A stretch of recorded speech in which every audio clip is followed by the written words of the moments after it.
আজকে আমরা শিরকের কথা বলি বিদায় আমাদেরকে ওহাবি বলা হয়, শুধু শিরকের কথা বলি বিদায়। আরে আপনি একটা লজিক আপনাকে বলি, তাবিজ ব্যবহার করা শিরক হতেও পারে নাও হতে পারে, এটা আপনার থিওরি নিয়ে যাই। আমাদের নজরে তাবিজ ব্যবহার করা শিরক, কিন্তু আপনাদের সমাজের বড় বড় হুজুর যারা তাবিজের ব্যবসা করে তাদের নজরে হালাল। তারা না হালাল না হলে হারাম ব্যবসা করে, তাহলে তাদের কাছে হালাল, ধরেই নিলাম তাদের কাছে হালাল। এই লোকগুলা যারা তাবিজকে হালাল বলে, দেখবেন তাদের অধিকাংশ লোক জর্দাখোর, তারা জর্দা দিয়ে পান খায়। খায় কি খায় না? তাহলে জর্দা কি হালাল না হারাম? তাহলে একটা লোক হারাম খাচ্ছে, তাহলে তার হিতাহিত জ্ঞান কি করে কাজ করবে এটা শিরিক কি শিরিক না সে কি বুঝতে পারে যে ব্যক্তি প্রকাশ্যে হারাম খায়? তাহলে আপনি তার কাছ থেকে মাসলা নিলেন। আচ্ছা দেখেন এদের ভুলগুলা কি, এদের চরিত্রের মধ্যে অনেক ঘাটতি আছে। এরা অনেক কিছু করে, এদেরকে মানুষ সেজদা পর্যন্ত করে, এদের পায়ের বৃদ্ধ আঙুলটা চুষে পর্যন্ত খায়, এরা মানুষকে মুরিদ বানায়, এরাই তো তাবিজের ব্যবসা করে না? তাহলে আপনি বলছেন যে এগুলো তো জায়েজ নাই, তাহলে এইগুলো যে জায়েজ নাই, এই লোকগুলোর দ্বারা এই পাপগুলো যখন প্রকাশ পাচ্ছে, তাহলে আপনি কেন তাবিজের মাসলাটা তার কাছ থেকে আপনি নিতে চাচ্ছেন বলেন? যারা পীর মুরিদের ব্যবসা করে তার কাছ থেকে আপনি মাসলাটা নিচ্ছেন, তারা বলছে জায়েজ, এত বড় হুজুর তাবিজ দেয়, এটা কি শিরক কিনা? কিন্তু আমরা দলিল প্রমাণ পাচ্ছি যেটা শিরক। এখন আমাদেরকে দলিল প্রমাণের ভিত্তিতে তো চলতে হবে।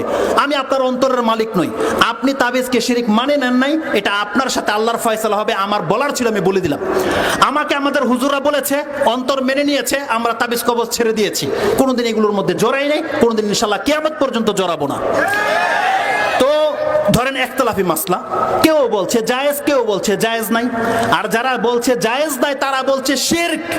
এটা কত বড় মারাত্মক কথা। আর যদি হারামও বলতো তাহলে একটু সন্দেহ ছিল, যে যাকে একজন বলছে হারাম একজন হালাল, কিন্তু একদল বলছে শিরক। যদি শিরক আপনার দ্বারা হয়ে যায় নাজাত নাই। তাবিজ কবজের ব্যাপারে আপনি সন্দিহান, বাচ্চাদের কপালে যেখানে কালি দেন এই সম্পর্কে আপনাদের ধারণা কি? এই কালি কেন দেন? বলছে বদনজর থেকে বাঁচাবে। এই কালির ক্ষমতা আছে বদনজর থেকে বাঁচানোর? তাহলে আল্লাহ কোরআন নাজিল করেছে কেন আপনি বলেন?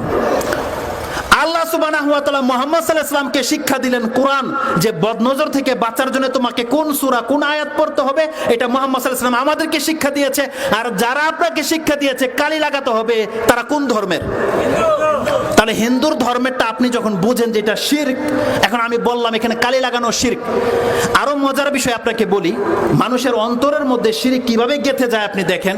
কিছু মহিলা আছে চালাক মহিলা, সে কালি কপালে দেয় না, কালি দেয় পায়ের তলে। কোথায় দেয়? কানের নিচে। আচ্ছা এটা কেন? দেখেন কালির পূজারী, এক হিন্দুরা হচ্ছে ডাইরেক্ট কালির পূজারী, আর এরা হচ্ছে কালির পূজারী। তারা মনে করে যে এই পায়ের তলের কালি তাকে উদ্ধার করবে। আর সে বোকা ভুলে গেছে যে শয়তান যে তাকে ডিস্টার্ব করতে, কালি দেওয়ার কারণে শয়তান দেখছে এটা আমার দলের লোক, ডিস্টার্ব করে না। কিন্তু এই মহিলা ভেবে বসে আছে যে কালি তাকে উদ্ধার করেছে। আরে আল্লাহ সুবহানাহু ওয়া তাআলা এত সুন্দর করে আপনার চেহারাটাকে বানিয়েছে, যেই আল্লাহ এখানে আপনাকে ভুরু দিয়েছে, সেই আল্লাহ এই জায়গাটা কালা করে দিতে পারতো না? আপনাকে বলেছে আল্লাহ কালা করতে, বদনজর থেকে বাঁচাতে। সুবহানাল্লাহ। মুসলিমদেরকে স্পর্শ করবে শয়তানের এমন কোনো ক্ষমতা আছে? কিন্তু আমরা মুসলিম হলে আমাদের এগুলোর প্রয়োজন ছিল না। আল্লাহ কি বলেছেন? লাইসা লাকা আলাইহিম বিসুলতান ইন্না ইবাদি লাইসা লাকা আলাইহিম বিসুলতান। আল্লাহ বলছেন আমার যারা বান্দা হবে শয়তান, তার উপরে তোর কোনো প্রভাব খাটবে না। এই জন্য দেখেন যারা আল্লাহর বান্দা তাদের বাচ্চা কালি মুক্ত, তাদের বাচ্চা তাবিজ মুক্ত, তাদের বাচ্চা ওই যে কায়তন যেটা এই সুতা মুক্ত, কারণ তারা আল্লাহর বান্দা, তারা আল্লাহর ভরসায় চলে।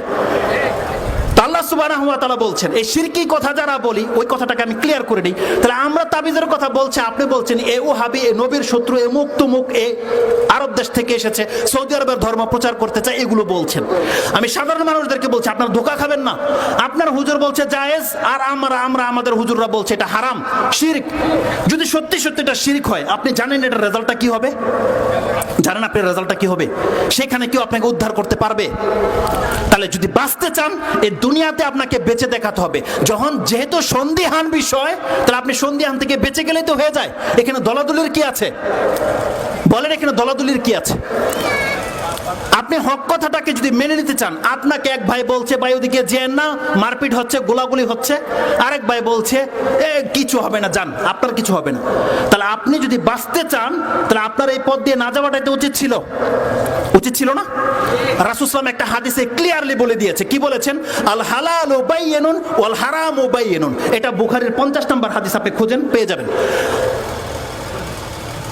ওনার নাম হচ্ছে সাহাবী, যেটা বর্ণনা করছে লম্বা হাদিস এই টুকরাতে রয়েছে, আল হালালু বাইয়িনুন ওয়াল হারামু বাইয়িনুন। নোমান বিন সাবিত, প্রসিদ্ধ হাদিস এটা। তিনি বলছেন ওয়া বাইনাহুমা মুশতাবিহাত লা ইয়ালামু কাসীর, ওয়া বাইনাহুমা মুশতাবিহাত লা ইয়ালামু কাসীরুম মিনান নাস। অধিকাংশ মানুষ জানে না এগুলো হালাল না হারাম, অধিকাংশ মানুষ জানে না। তার মানে কিছু মানুষ তো জানে এগুলো হারাম। রাসূল সাল্লাল্লাহু আলাইহি ওয়াসাল্লাম বলছেন সিচুয়েশন যখন এমন পর্যায়ে পৌঁছে যাবে, ফামান ইত্তাকা শুবহাত, যেই ব্যক্তি এই সন্দিহান বিষয় থেকে বেঁচে গেল, ইস্তাবরা আলি দীনিহি ওয়া ইরদি, সেই ব্যক্তি তার ঈমানকে এবং তার সম্মানকে বাঁচিয়ে নিল। তার মানে যখন তাবিজের ব্যাপারে সন্দিহান দুইটা গ্রুপ হয়ে গেছে, আপনি তা থেকে মুক্ত থাকেন, আপনি নিরাপত্তা পেয়ে যাবেন। তাবিজ ব্যবহার করা যাবে না এই কথা বললে আমার কি ফায়দা? আমার পকেটে 5 টাকা ঢুকবে, কিন্তু আমি তাবিজ দিলে আমার পকেটে 5 টাকা ঢুকবে। তাহলে আমার কি ফায়দা আমি আপনাকে নিষেধ করার কারণে? বলেন। আমি দলিল প্রমাণ তেমন পাচ্ছি সেজন্য আপনাদেরকে বলছি। আমাদের হুজুররা কি ফায়দা? আমরা কি 5 টাকা দিয়েছি যে তাবিজ যারা ব্যবহার করবে তারা দেবে এদেরকে 10 টাকা, আর তাবিজ যারা ব্যবহার না করবে তারা আমাদেরকে দিবে 10 টাকা? এমন হয়? তাহলে আমাদের কি ফায়দা? আমরা শুধু আল্লাহর স্বার্থে আমরা পাচ্ছি দলিল এরকম, এই জন্য আপনাদেরকে নিষেধ করছি। তো এটা আমার মূল বিষয় নয়। আমাদের মাসলা আপনি নিতেও পারেন, নাও নিতে পারেন। আপনার অন্তরের মালিক আল্লাহ এবং আপনি। আমরা জোর করবো না আপনাদেরকে কোনো কিছু। আমাদের কাজ হচ্ছে শুধু বলে দেওয়া। যেমন বাতিলপন্থীরাও তাদের মেসেজ আপনাদের কাছে দিচ্ছে, আমরা কিন্তু লাঠি নিয়ে তাদেরকে বাইরেতে যাইনি। প্রয়োজন হলে আপনি গ্রহণ করেন, না করেন আপনার ইচ্ছা। দুইটা দল জমিনে কাজ করছে, একটা মানুষ আল্লাহর দিকে ডাকছে, আর একটা মানুষ আল্লাহর নাম করে অন্য দিকে ডাকছে, কিন্তু আপনি বুঝতে পারছেন না। আপনাকে বুঝতে হবে কাদের কথাগুলো কোরআন ভিত্তিক, আপনাকে বুঝতে হবে। এই জাস্টিফাই আপনাকে করতে হবে। আল্লাহ আপনাকে বিবেক দিয়েছে। আল্লাহ যেন আমাদেরকে বোঝার তৌফিক দান করে।